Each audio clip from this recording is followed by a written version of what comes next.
വിജയകുമാർ, എന്തായാലും സാധാരണ പതിവ് രാഷ്ട്രീയ ചർച്ചകളൊന്നും അല്ല ഇത്തവണ ഉണ്ടായത് അല്ലേ? അതെ. ഒരുപാട് വിവാദങ്ങൾ ഉണ്ടായി, ആരോപണങ്ങൾ വന്നു, സൈബർ ആക്രമണം, വ്യക്തിഹത്യ, അതൊക്കെ വല്ലാതെ നിരന്തരമായിരുന്നു. അതിനൊന്നും ഒരു പഞ്ഞും ഉണ്ടായില്ല. ഇത്തവണ മുൻപൊന്നും ഇല്ലാത്ത തരത്തിൽ നമ്മുടെ ജനാധിപത്യ പ്രക്രിയ ആകെ ബാധിക്കുന്ന തരത്തിലേക്ക് വഷളാവുകയും നമ്മൾ മൈക്രോഫോൺ ഒരു നേതാവിന്റെ മുമ്പിൽ നീട്ടിയാൽ എന്ത് പറയുമെന്ന് നമുക്കൊരു അല്ലേ പ്രവചനാതീതമായിരുന്നു. ഇനി നമുക്ക് കണ്ടതും കേട്ടതും.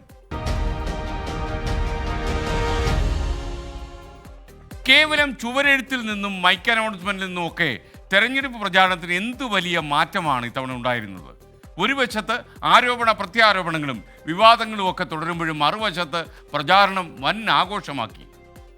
താരസമ്പന്നമായ ഒരു മെഗാ ഷോയുടെ വർണ്ണപ്പൊലിമയാണ് അതിന്. രാഷ്ട്രീയം പറഞ്ഞാൽ പോരാ, അതെല്ലാ തലമുറകളും കേൾക്കാൻ ഇഷ്ടപ്പെടും വിധം പറയണമെന്ന ഒരു തിരിച്ചറിവ് ഇത്തവണ തെരഞ്ഞെടുപ്പ് പ്രചാരണത്തിലാകെ നമ്മൾ കണ്ടു. സംഭവം സൂപ്പറായി. അതെ, കളറായിരുന്നു. സുഹൃത്തുക്കളെ, നിങ്ങൾ എന്നെ കമ്മ്യൂണിസ്റ്റ് ആക്കി. എന്തിനാണ് വിളിച്ചത്?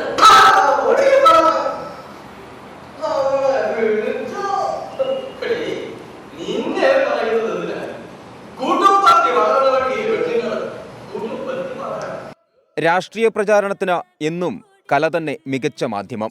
പക്ഷേ കാലം മാറുമ്പോൾ കലയും മാറണമല്ലോ. KPSCയുടെ നാടകങ്ങളും വിപ്ലവഗാനങ്ങളും വളർത്തി വലുതാക്കിയ കമ്മ്യൂണിസ്റ്റ് പാർട്ടിയേക്കാൾ നന്നായി ആർക്കാണ് അത് മനസ്സിലാവുക? പ്രചാരണത്തിന്റെ വൈബ് മാറ്റാൻ വിപ്ലവഗാനങ്ങൾക്ക് പുതിയ ഭാവം, പുതിയ താളം. നെടുമങ്ങാട് പത്താങ്കല്ലിലെത്തിയ വി ജോയിയെ എതിരേറ്റത് ഒപ്പന സംഘം. മണവാളനായി സ്ഥാനാർത്ഥി.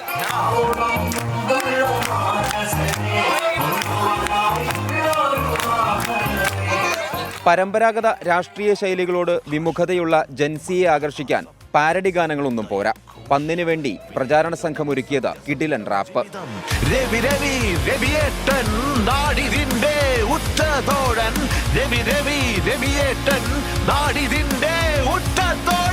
പ്രചാരണ കോലാഹലത്തിനിടയിൽ രാഷ്ട്രീയത്തെ സംഗീത സാന്ദ്രമാക്കുന്ന ഗസൽ.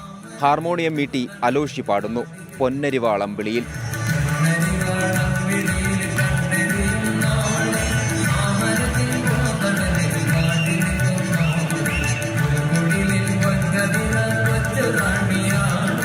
ആലത്തൂരിനെ ഇളക്കി മറിച്ച ജാസി ഗിഫ്റ്റ്.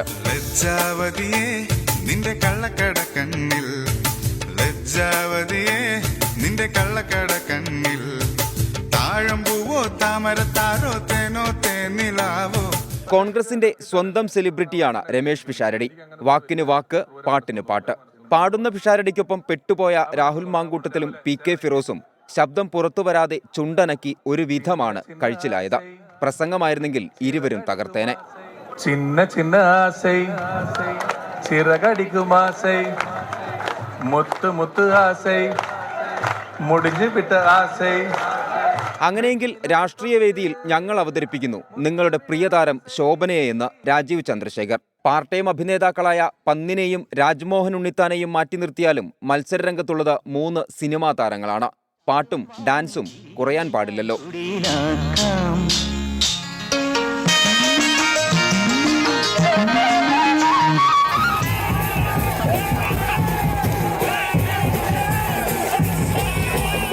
അങ്ങനെ ആ കളർഫുൾ പ്രചാരണത്തിന് ഇന്നലെ പാക്കപ്പ്. ജൂൺ 4-ന് ആരാഘോഷിക്കുമെന്ന് കാത്തിരിക്കാം.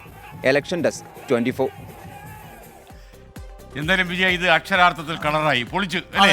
ഇത് കേരളത്തിൽ മാത്രമേ കാണുള്ളൂ ഇത്തരം ഒരു തെരഞ്ഞെടുപ്പ് പ്രചാരണം. ഒക്കെ മാത്രമല്ല എനിക്ക് തോന്നുന്ന കലയുടെ അനന്ത സാധ്യതകളല്ലേ പരിശോധിച്ചത്. കാര്യം ആ ജോയിയൊക്കെ ഒപ്പനയ്ക്കകത്ത് കയറി ഇരിക്കുന്ന മണവാളനായിട്ട് ഇരുന്ന് കൊടുത്തു കളഞ്ഞു. മാത്രമല്ല മുകേഷിന്റെ ഡാൻസ്, സുരേഷ് ഗോപിയുടെ നൃത്തം ഒക്കെ തന്നെ. സുരേഷ് ഗോപിയുടെ ഇന്നലത്തെ നൃത്തം കമ്മീഷണറും കളിയാട്ടവും കൂടെ മിക്സ് ചെയ്ത ഒരു. അപ്പൊ മാത്രമല്ല നമ്മളൊരാൾ പറഞ്ഞു അത് കണ്ടിട്ട് താങ്കൾ കയറി ഡാൻസ് ചെയ്യല്ലേ.